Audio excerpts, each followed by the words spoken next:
যুক্তরাষ্ট্র জুড়ে বিশ্ববিদ্যালয়গুলোতে ছড়িয়ে পড়া ফিলিস্তিনপন্থী বিক্ষোভের সঙ্গে সংহতি জানিয়ে মাঠে নেমেছেন ব্রিটিশ শিক্ষার্থীরাও। সোমবার অক্সফোর্ড ও ক্যামব্রিজ বিশ্ববিদ্যালয়ের ঐতিহাসিক ক্যাম্পাসে চোখে পড়েছে বিক্ষোভ শিবির। শিক্ষার্থীরা একের পর এক রঙিন তাঁবু খাটাচ্ছেন, ঝুলিয়ে দিচ্ছেন ফিলিস্তিনের পতাকা। তারা বলছেন, গাজায় ইসরায়েলের যুদ্ধের বিরুদ্ধে অবস্থান নেওয়া বিশ্বের ১০০টি বিশ্ববিদ্যালয়ের সঙ্গে যোগ দিচ্ছেন তারাও।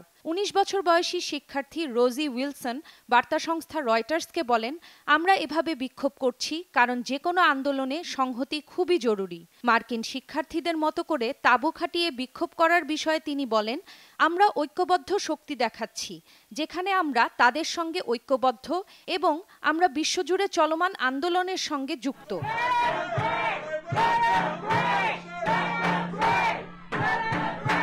তবে ব্রিটেনের চিত্র যুক্তরাষ্ট্রের চেয়ে অনেকটাই আলাদা। যুক্তরাষ্ট্রে যেখানে শিক্ষার্থীদের ওপর চড়াও হচ্ছে পুলিশ, চলছে ব্যাপক ধরপাকড়, সেখানে ব্রিটেনের ক্যাম্পাসগুলোতে পুলিশ কিংবা নিরাপত্তারক্ষীদের উপস্থিতি চোখে পড়েনি।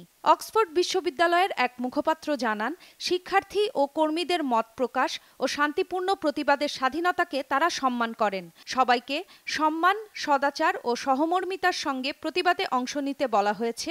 অক্সফোর্ডে অসহনশীলতার কোনো স্থান নেই।